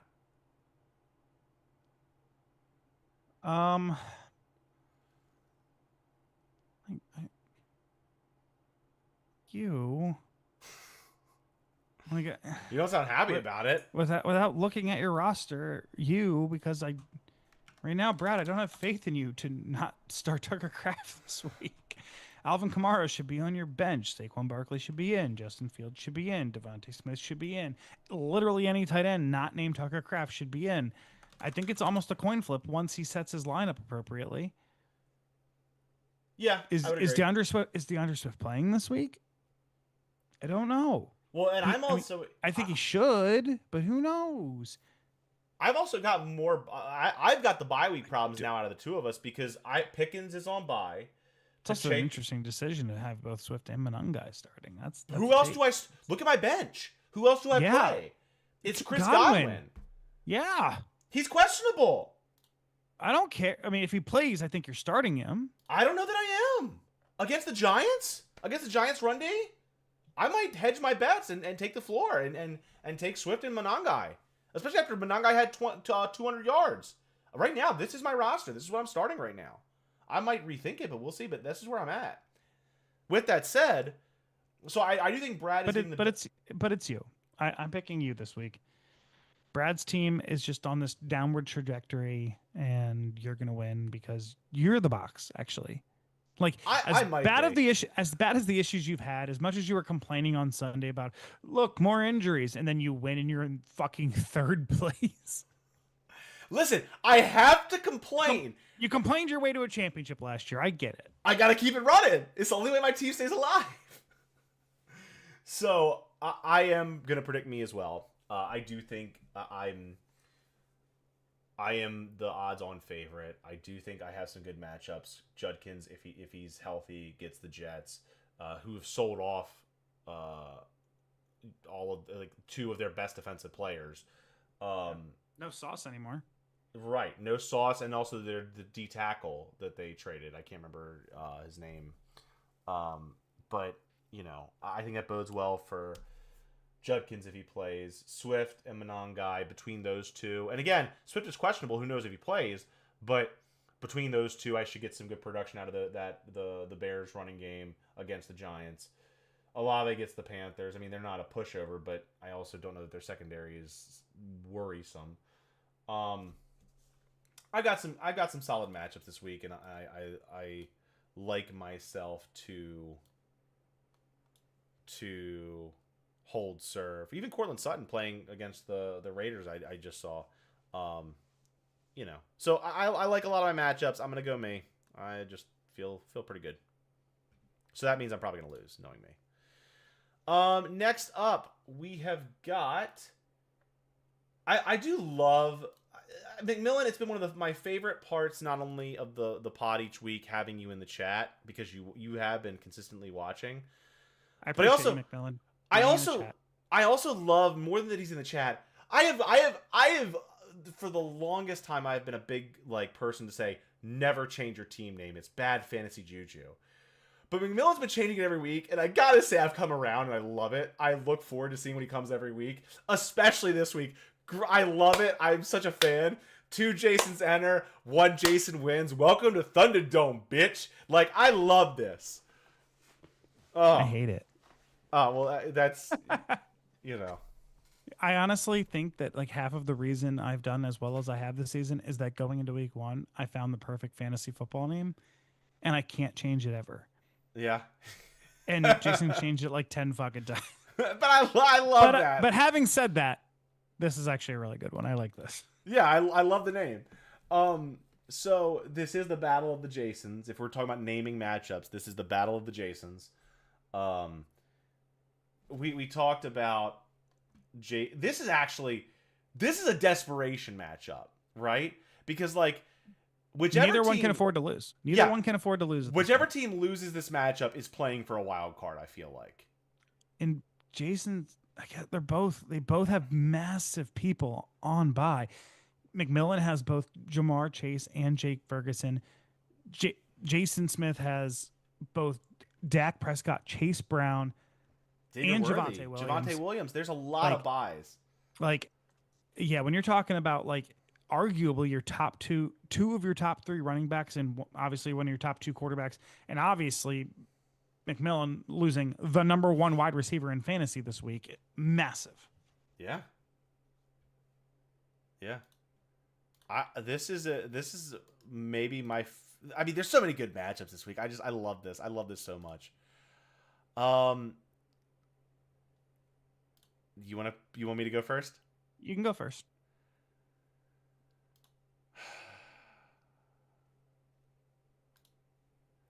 You haven't given up on Jason Smith. I have not. That's admirable. I like his team. I like his players. I don't like his team. I like his play. I think I've given up. I think this is the. He's doing the dynasty thing though, man. Does that not do anything for you? I appreciate that he's rocking the dynasty strategy. I appreciate that more than anyone in the league. But and I maybe I'm wrong. But I'm gonna go McMillan. Part of the reason why is I just there's a few matchups in Jason Smith's roster that I am very concerned about. Denver is very good at limiting fantasy wide receivers, and Trey Tucker is not that hot to begin. Huh? Oh, sorry. Keep going. I just need 2 seconds. Oh, yeah, you're good.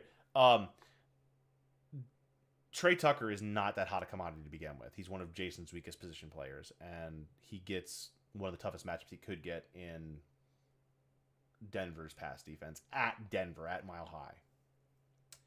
Same for Trevor Lawrence. The Texans, say what you will about him, have been very good at limiting fantasy quarterbacks. And do you really trust Trevor Lawrence at your Superflex? And I don't know that, I mean, with Dak on bye, unless he's going to make a move, unless he's going to do an ad drop, which I don't think Lawrence is bad enough that you drop him for someone on the waiver wire. But, like, I don't feel comfortable starting him. You know? So, James Cook's going to play a big role. Nico Collins could play a big role in Jason Smith's team. Maybe that's enough. Maybe James Cook's favorable matchup against the Dolphins, that actually could be a saving grace. If I'm wrong about this prediction, it'll be because James Cook put up at least 30. But, you know, Nico Collins has a good matchup. Arondé Gaston has a good matchup. Jason Smith has a shot. But overall, I just feel like I prefer McMillan's side of things. I prefer DJ Moore going against the Giants. I prefer Jared Goff going against the Commanders' atrocious pass defense. I like the Buck stack. I've talked about it at length. I like Genty. I like even Warren and Montgomery are solid. Let's see what Rashid Shaheed can do. The Ravens get the Vikings. You know, Ravens are a solid fantasy defense and get one of the worst fantasy offenses. So, yeah, Give me McMillan. So based on, I hate Trevor Lawrence's matchup this week. I don't love the double tight end starting situation. We also don't even know if Garrett Wilson's playing this week. Like, he's been out. And even if he does, is Garrett Wilson going to be happy playing when he wanted to get traded and they didn't trade him? Was that him or was that was Brees Hall? Brees Hall was the one that wanted to get traded. I thought Wilson might have. Nico Collins is also a player right now that I'm just not super high on. He's been in and out of the lineup, hasn't done a ton, hasn't scored a touchdown in 4 weeks. Sounds like you're picking McMillan. I don't love, having, again, 2 of your top 3 running backs and one of your better quarterbacks out on bye is not great. And I just don't think that he has anybody right now on his bench that you can slot in to make it better. Like, obviously he has a bunch of buys, but do you feel good about starting Cooper Kupp? Are you? Kayshon Boutte is projected for 0 right now. Don't expect him to play. Jerry Jeudy, the last time he did play, I think he put up a goose egg. He put up an ice bagel. There's too many things right now with Jason Smith's team that I'm just not feeling great about. Are you calling time of death on Jason Smith's season? I am not calling death on his season. I just don't think that this matchup is looking good for him unless he makes a change before the end of this week. And I just don't, at this point, don't see that happening. So who knows what obviously today is Tuesday. It's not Wednesday. The waiver wire, obviously. Maybe there's a waiver wire ad that he does. Maybe that helps him. I don't know. But you are predicting. As of right now, I am predicting McMillan to win. Woo! We match on 2 matchups. Will this be the opposite of last week where we predict where we go the same on all 5? Well, let's find out. We've got Vote Watch and Box up to bat. Holy buys. Zach is projected for 47 because Tony Pollard is out. Jaden Daniels is out. Rashee Rice is out. Travis Kelce is out. Patrick Mahomes is out. This is the week you want to play Zach. He's not in bye week hell because he's got some decent reserves. We talked about Darnold can fill in for Daniels. Although both of his quarterbacks are likely to be out, so he's going to have to make a move. I assume he will. Bucky Irving is probably going to come back in. Marvin Harrison, I'm sure, is going to be in that lineup for Rashee Rice. Jesus, look at these fucking projections with people not doing their lineup. I know it's Tuesday, but guys, come on. I said this already. He's going to have to add a tight end. He's going to have to add a quarterback. He's going to have to probably move Daniels to IR and add a quarterback. But he's got enough depth. Daniels also, he's done. His elbow exploded. And I know that Brad said, and Brad was very serious about how if any limb of yours is going to, spontaneously combust, your non-throwing elbow is the one to do it. But he's not playing again this year. They're also 3-6. Jaden Daniels is done.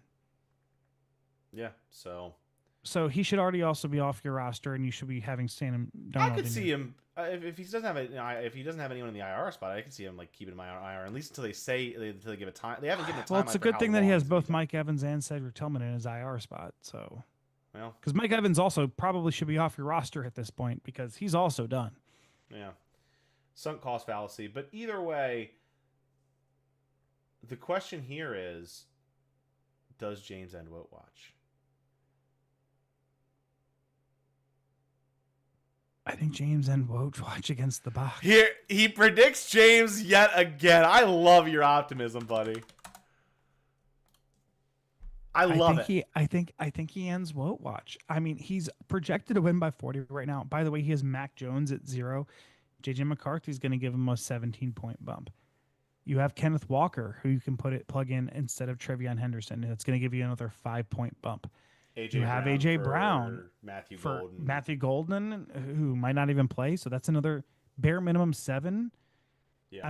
What did I just say? 17 plus. Yeah, it doesn't have a defense right now. That's going to be. Even if it's the Eagles, and even if it's not, let's say 5 points. So you're talking about 5 points plus 17 points. That's 23 plus another 5. That's 28 plus another 7. That's 35.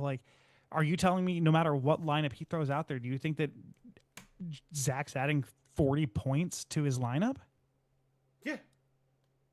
No, so you're predicting James, to be clear? I am predicting James right now. Yeah. I have said, and I will continue to maintain this position unless and until James gets off Vote Watch, that I am not predicting James to win a single matchup until he proves me wrong. And that has to continue. This is the week for him to do it. I will agree with you. This is the week for him to do it.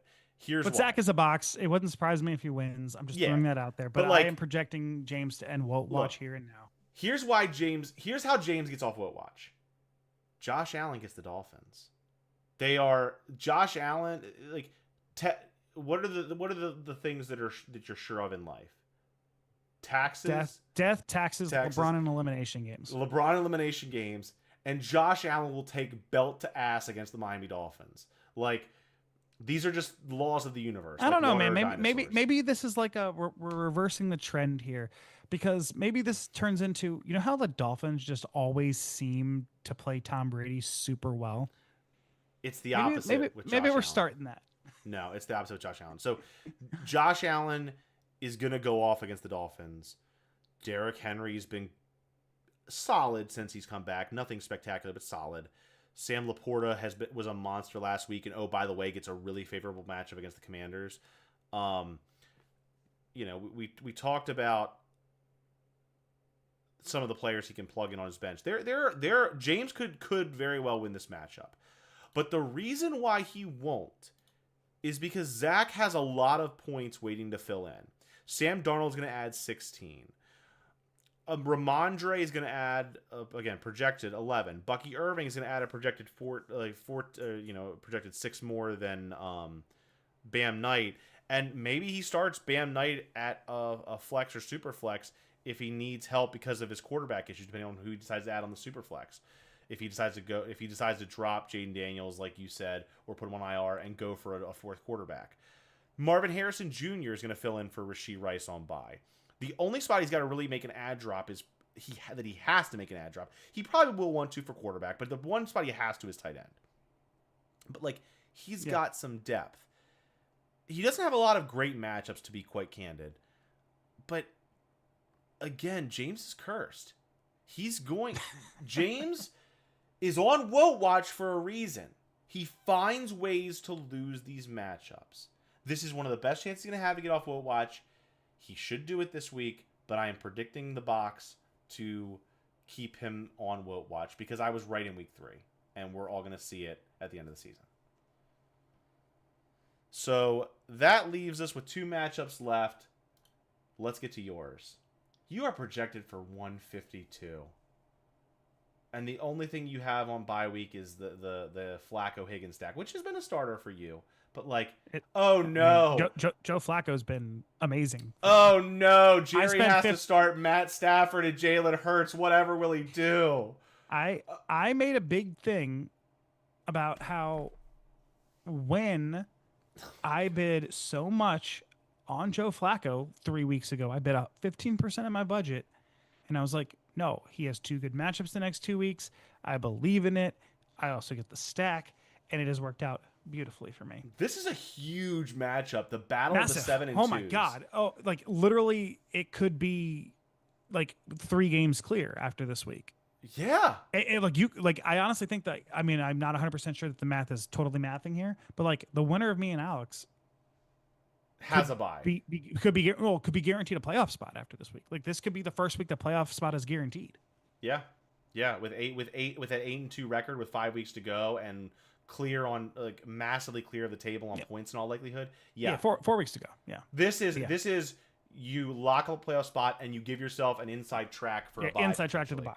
Yes, and Alex needs it more because with your 120 points ahead of him, not only would that catch him up a little bit, but it would basically even out with your.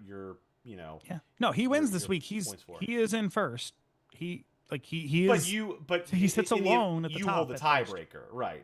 So so I still actually don't know what the tiebreaker fully is here because if he beats me this week, he's also 2-0 against me. So I don't know if head-to-head plays any factor anymore. No, I honestly don't know. Points. I don't know. Yeah, I mean, if it is just points for, then yes, I still have that tiebreaker. But so we talked about the fact that there's not much in the way of a bye week issues this week. It's Flacco and Higgins for you. It's CD for him, which both are significant. All those are significant, but you have a ton of depth. He has some depth too. Projection favors you still by 20. Woof. I'm surprised it's that high.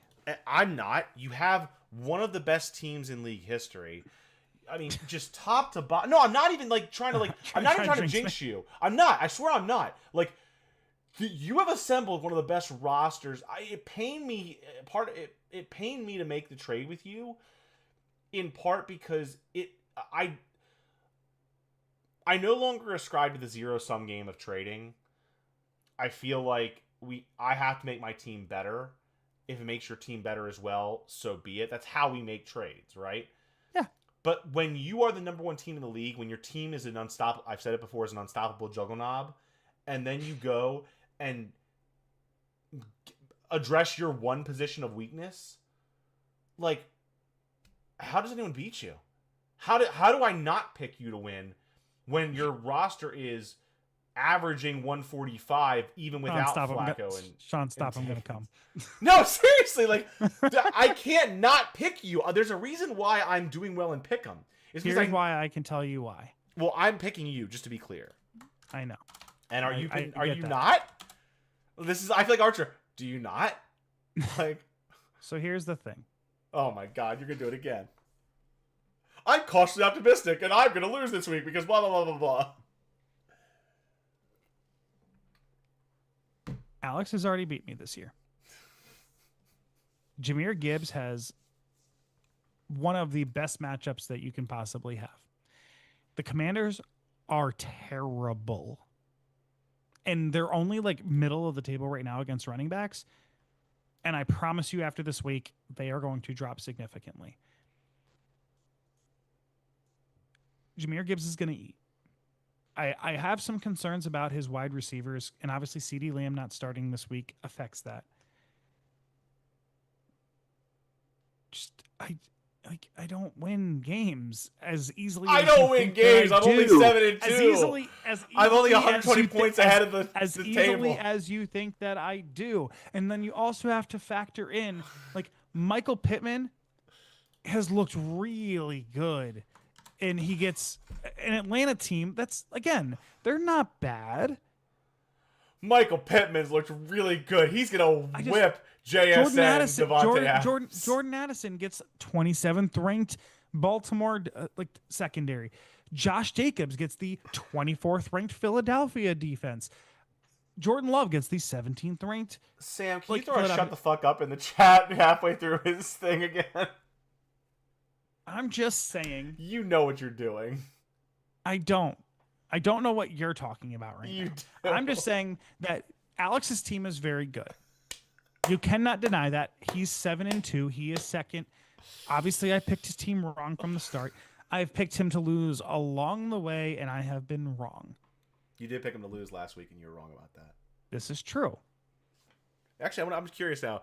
Alex has a good team. He has Justin Herbert, who also is the third-ranked quarterback and gets the 28th defense against Pittsburgh. Holy shit! You predicted Alex to lose the last 3 weeks, and he's won all 3 of them. I know! I'm not just doing this to do it. He has a good team. He has good matchups this week. 6-game winning streak? There's no way, right? He is on something. I think it's 4 or 5. I think it's 5. 4. Sorry. 4? Okay. His team is good. I believe that Alex's team can beat my team in any given week.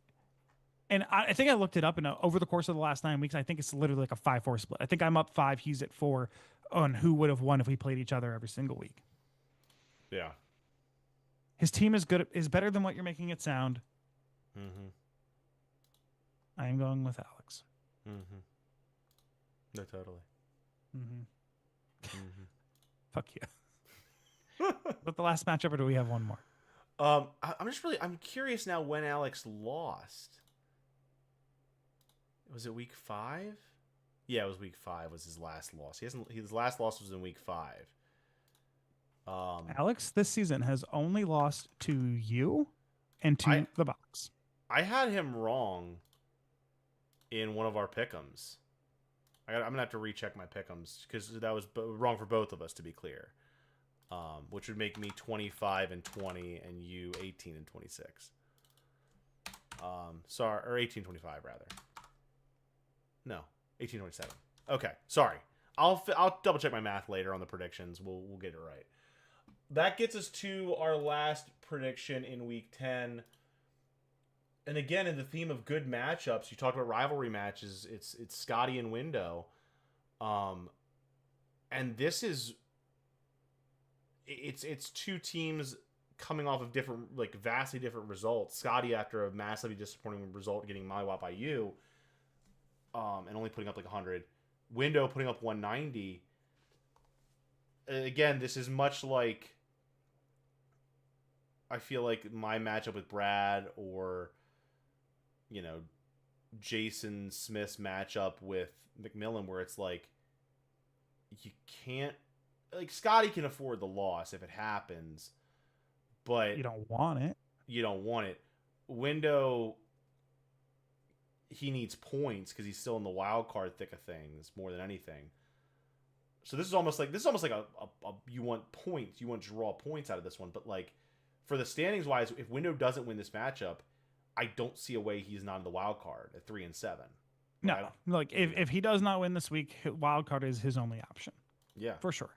So, as turning to the bye week calculus, only Tennessee is on bye for either team, so they're both at kind of full strength.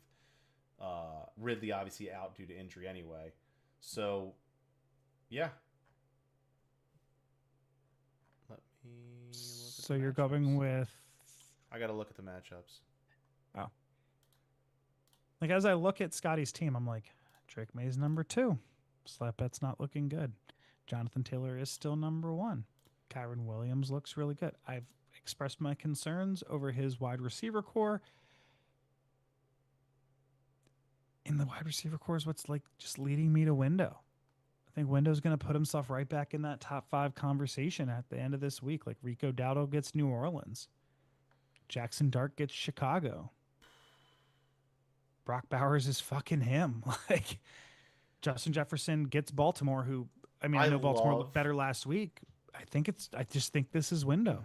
One of the things I love the most about this matchup, and fantasy football is so good for this. You get to watch, the two of them will get to watch the RB1 and RB4, like the two of the best running backs in football, go head to head in their matchup in Atlanta. And the Colts play the Falcons. So Jonathan Taylor and Bijan Robinson, one of them's always at all times during that game, you have to have your eyes on the screen. Yeah. I love that about these matchups. And there's a couple of them for them. Bo Nix against the Raiders. Well, guess what? Scotty's rooting for Bo Nix. When the Raiders are on the field, that's when Window's going to have Brock Bowers. There's some good like matchups in play here that I really, really am looking forward to seeing how they shake out. As far as my predictions, there's some. I think overall I prefer Scotty's side of the matchup calendar. Window's got some good ones too. This is my closest call of the week. This is my coin flip of the week.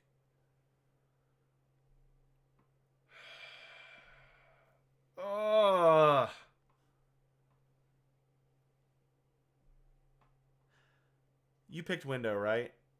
I'm going with Window. I don't see how I don't. Rico Dowdle against New Orleans, Jackson Dart against Chicago, Justin Jefferson against Baltimore. Brock Bowers is him. Honestly, what made the difference for me? I'm still triggered and insulted by Scotty rebuffing my offer of Puka for JT is unfair. Fuck Scotty. Real talk. Fuck Scotty. Window beat his ass. I don't know that I'd necessarily say. No, that's the reason why. Total I think logic. that Jonathan Taylor, I just easily say yes to Jonathan Taylor right now. Okay, I get it. I'm just petty as shit. And also, fuck Scotty. And it helps me, too, to get some breathing room. So I'm willing it into existence. So those are our predictions. We agree on 3 of 5. So some overlap. But that's our pod. So Well, not quite. Oh, wait. What's I think going we have. on? I think we have something. Oh, do we have it? I think we have it. Oh! Hold on. Let me get it ready. Are you ready for it? I'm ready. Trade alert! Trade alert! Trade alert! I got the graphic! So Jerry talked about this. He said, I might have a trade done by the end of the pod. So get ready. Get a trade alert ready. So I just made this. It's just flashing. It's just flashing. It's not going to stop flashing. All right. So what is it? Details. So I mean, I just hit the accept button on it. If you want, it's in the. It's in the league. I get to accept it right away. You gave away my Stefan. I just gave him to you, you piece of shit. Interesting. Last week it probably would have been Higgins, but then Higgins got too valuable. So, and also, so you added another tight end. Jason needs people. Honestly, the tight end was kind of just an insurance piece. Jason needed somebody to start this week, obviously. And Brown, you get a bye, so you get better at the position, but he gets the bye week fill in. And also, J.K. Dobbins has really good matchups for weeks 13 and 14. We talked about Brown has better matchups in the playoffs, and right now Jason needs to win games to get to the playoffs in the first place. So I'm gonna veto. So, I'm not gonna do this on. It has me enter my password. I'm not gonna do that on the stream. I will accept this trade when the podcast is done. But you heard it here first, folks. Just stop sharing your screen. Actually, I can do that. Because also, I did kind of want to backtrack and redo my Jason's matchups now that this trade is happening. Let me because Jason is going to add, I think, almost 10 points to his projection this. Let me get the trade in right now. Hold on. The trade has been approved by the league manager.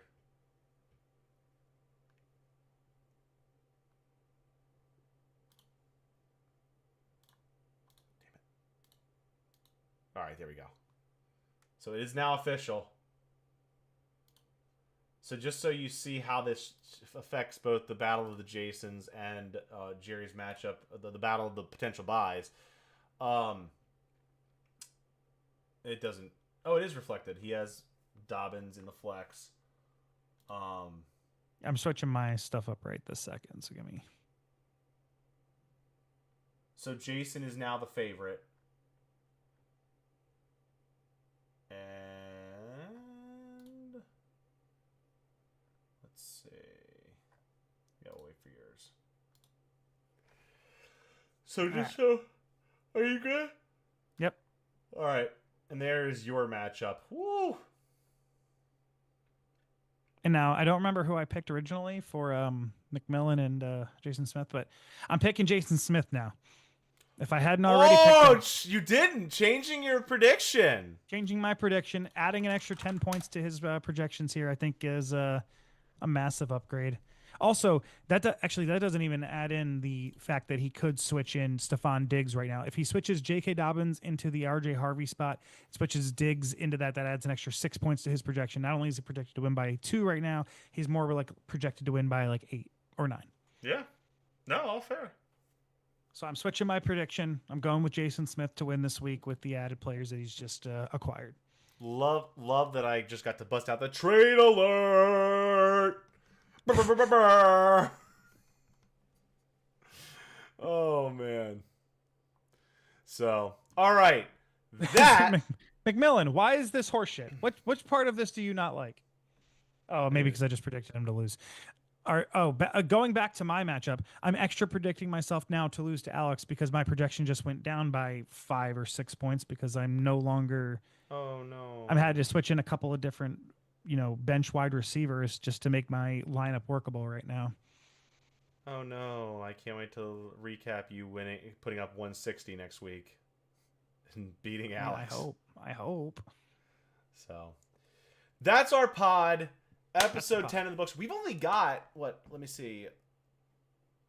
Post week 10, 11, 12, 13, 14, 15. We don't do one post week 16, so hold on. So wait. Well, we should do one post 16 because that's the championship matchup. Week 17 is week. Oh, 17. Sorry, you're right. Sorry. So it's post week 16. So post 10, post 11, post 12, 13, 14, 15, 16. So we got 7 episodes left this season, y'all. Quickly coming to a close. But so far so good. And this is the most wonderful time of the year because this is where the we separate the wheat from the chaff. This is where we find out who is going to be playing for that beautiful trophy behind me, who is going to be playing to avoid spending 24 hours at a Waffle House. Yeah, this is where it all gets fun. This is where we find out who's going to get you one of these. And where's your ring? Where's the ring, Sean? And it's back there. And who's going to get their end of season montage showing their team's highlights, how they won a title. Lots of fun stuff still to come. So that's our show. Thanks for watching. Shout out to Jason McMillan, Sam, and shout out to Pat for asking fantasy advice. We love, as always with this podcast, if you have a fantasy question, throw in the chat. We will give you our input, and we will probably disagree on it. Yeah, almost certainly. All right. Good luck with your matchups. We'll see you in week 11. We'll see you after week 10. Also, one last thing. Guys on my team, please can we stay healthy? Please? Pretty please? I think you're asking too much right now. No, I know I am. But, please, can we just, get some rest? Maybe a light massage, stretch, eat a banana. Just come on. Banana. Monkey never cramp. All right. Later, y'all. Go Knowles.